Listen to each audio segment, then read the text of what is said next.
Hey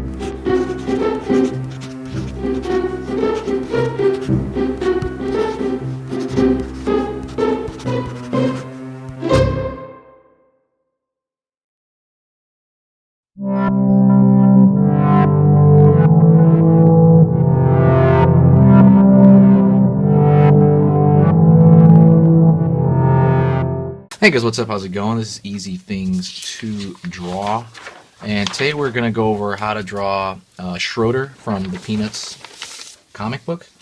This one has little marks on it. I'm going to do an under sketch here, and then I'm going to throw a clean piece of paper above it, so don't mind the kind of messiness of that.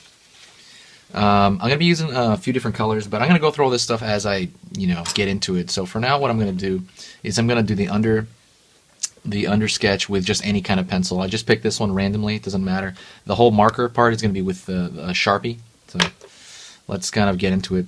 I'm going to play, Schroeder, he's the one that plays the piano, and I wanted to draw him on the piano because he's like that 90% of the time. So I mean, as far as I've seen him, he does stand around, but it wouldn't make any sense. What makes him distinctive is that he's playing his cool piano. So I'm going to have him hunching over that. Start with that circular shape, and this is again the under sketch. I think it's going to go below it. I'm going to pull back this kind of shape for, he's going to be leaning down, he's going to be looking downward. Just thinking of simple shapes. He's got kind of a large, I would say like potato shape for his body, almost like a giant sack or something. Something like that, making room for the neck to connect. And his legs are sitting up because he's sitting down, you know what I mean? His legs are kind of upward. In that crouch position, his thigh,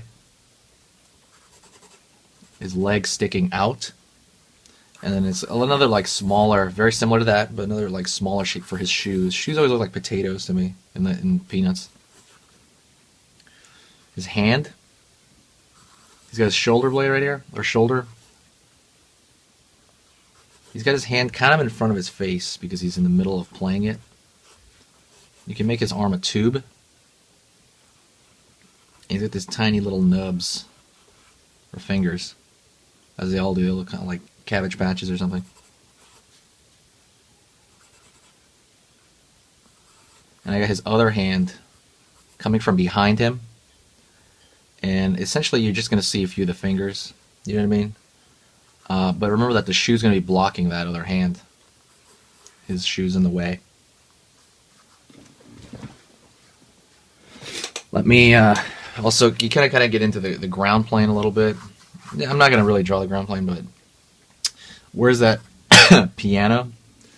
It's kind of a pretty small piano. I think they've broken it a few occasions. It's just going to be general height. It's going to be, he's obviously playing it, so it's going to be come behind the foot a little bit. It's not very tall. It has this little, I don't know how to say, like the sill where you play the piano on. It's exactly profile of the piano, or almost exactly profile. And here's the top portion of it. It's like another little, a lot of it is really just a big rectangle that you're messing with.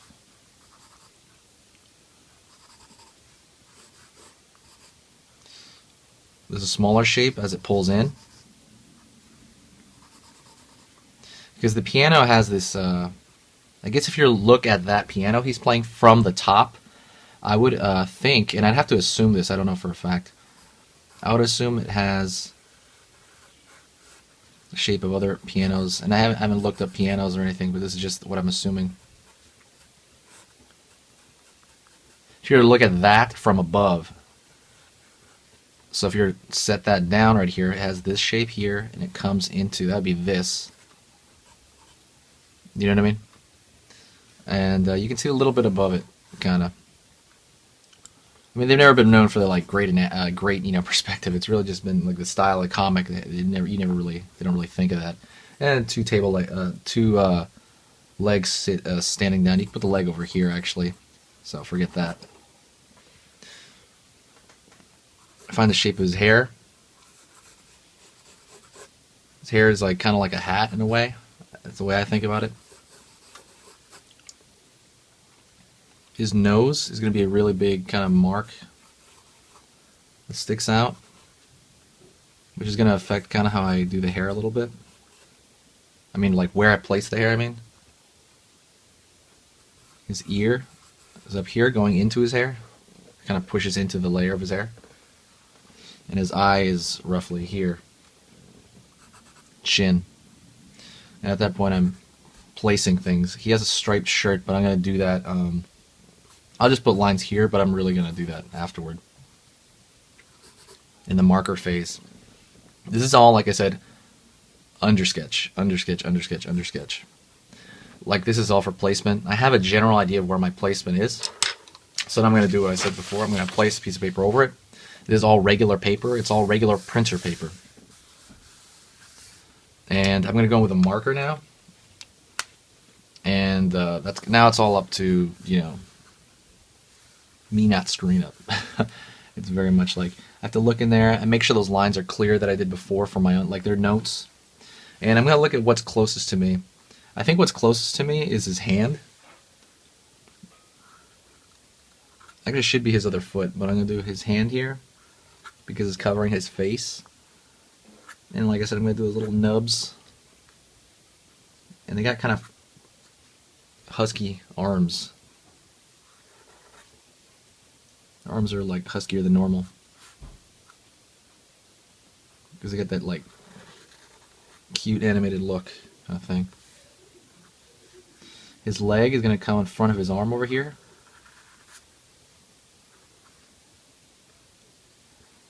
It's going to go down to where he's sitting.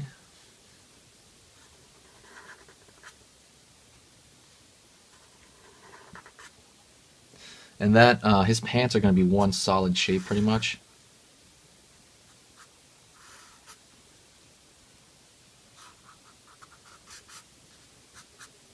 And I'm going to actually fill that in with marker.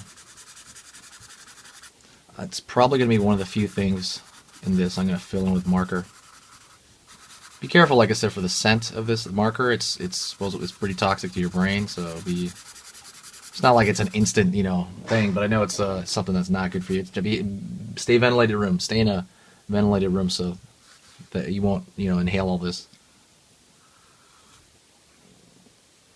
Going up over here, and I'm going to find the curve of his back.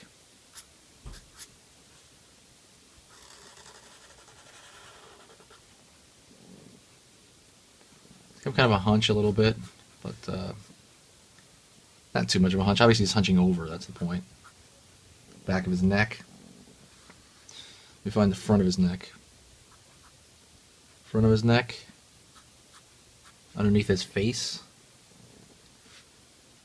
I think I should have flared that out a little bit more, but so be it. A continuation of his face. Nose. I think the nose could have been a little bit bigger. Front of his head here. Now I'm going to look at the line I put for my hair. Well, I'm going to put the ear in first, actually. And then I'm going to go into his hair, and I'm going to make it squiggly. Doesn't have to connect like each other. They don't have to connect. You can tell that's kind of where like style comes into it in terms of like what do you want to do with his hair. He's got like a poofiness to the front of his hair, you can tell.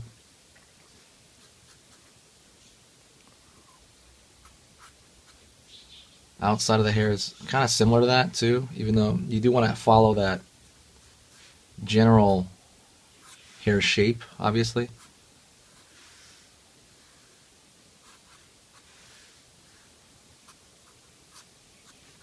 I'm assuming they're trying to make him look like, who did he idolize? Beethoven, right?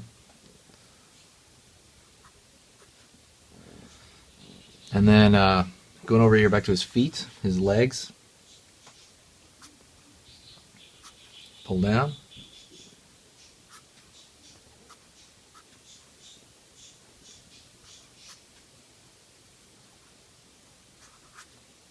Going to, again, finish the potato feet.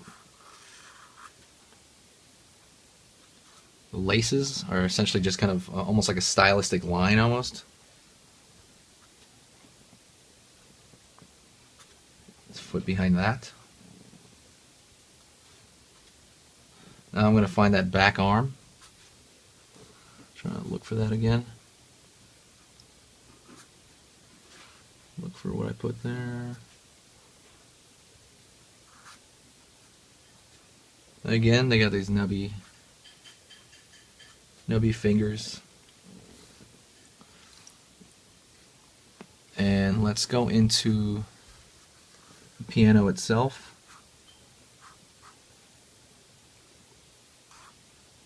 Some versions of it have a double line on top to show the other side. You could do that, or I'm just going to do a single line on top. And I got to pull this line straight. Just do it quick without thinking. See, I overshot it.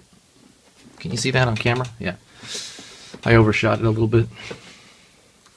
But oh well. Line below. Oops.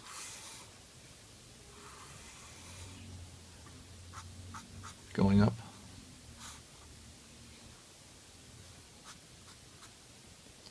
That's kind of that curvature of the piano I was talking about before.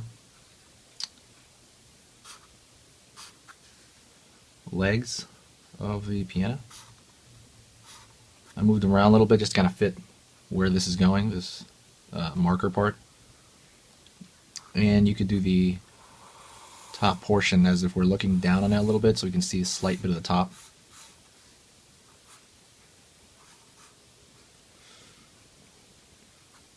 Got a shadow right there for the legs of the piano. Like the piano's shadow. It would probably shadow it a lot more than that, but still good. Let's kind of get in here. You can put his other arm back there if you want. It's going to have to make sense in color though. And now we're going to go through and we're going to put the stripes that I kind of... His stripes are kind of, like again, stylish. They're really scratchy. You can do it that way, or you can do it completely even if you want. It's really up to you. I'm going to try to do it kind of, scratchy if I can, because that was the style that he kind of wanted. Not all scratchy, but some things that were very squiggly.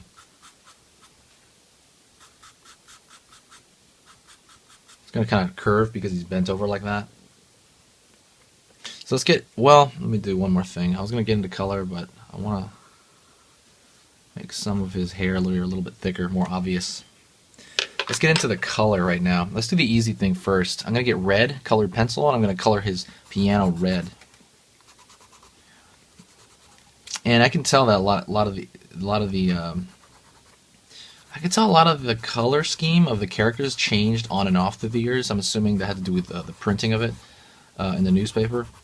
So I mean, you know, there's no. I mean, there are official. I'm sure there's more official type colors, but I always see his piano as red. So I'm just gonna do that. I think it initially started as black and white, and then they threw in some primary colors, right, toward the start of that. I still haven't seen the live action, not the live action, the CG Peanuts movie. I really want to see that. I have not seen that. Just coloring them in there solid as I can. Next thing I'm gonna do is I'm gonna, well, what am I gonna do? I'll do his shirt, and that one changes a lot. Sometimes it's purple, sometimes it's blue. I'm gonna make it azure, which is essentially a blue.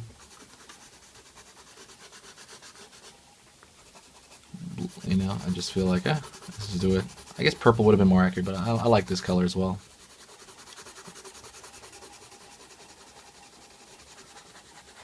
Pushing that.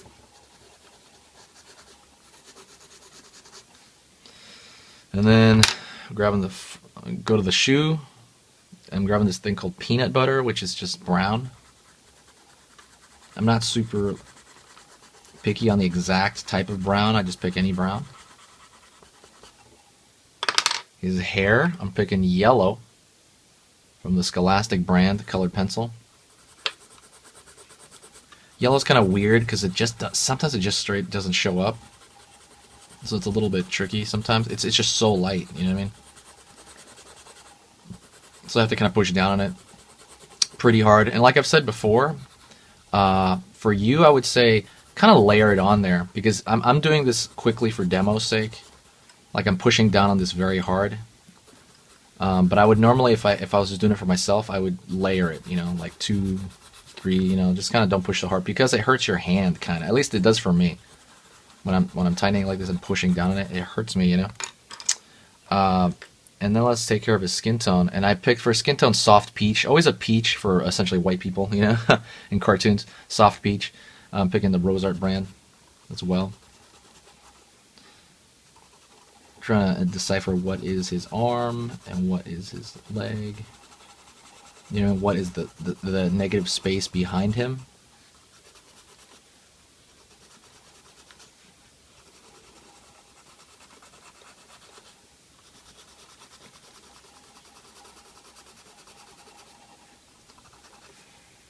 I guess I'll make that his arm, yeah. Going over here to his face. And Schroeder's a pretty funny character. That dynamic between him and Lucy is hilarious, I think. I find that very funny. I'll do a few more of these as well, a few more Peanuts characters, and I will continue to push the structural part of the other stuff, of the anatomy stuff. I might have been pushing this too hard, to be honest. It looks kind of tan. I could have lightened up on that. Whoops. Did that little spin. Anyways, that's pretty much it. That is Schroeder. He looks a little dark. I kind of wish I picked a lighter color. Or I went down on it a little bit lighter. But overall, that's pretty much it. If you really want, like I said, throw some, you know, kind of shadow on the floor. Through that kind of shadow. Squiggly peanut shadow to make it look more peanutsy. Thanks a lot, guys. I appreciate it. Check out my Patreon and also check out the ebook that I kind of been putting out for about shading. So, see ya.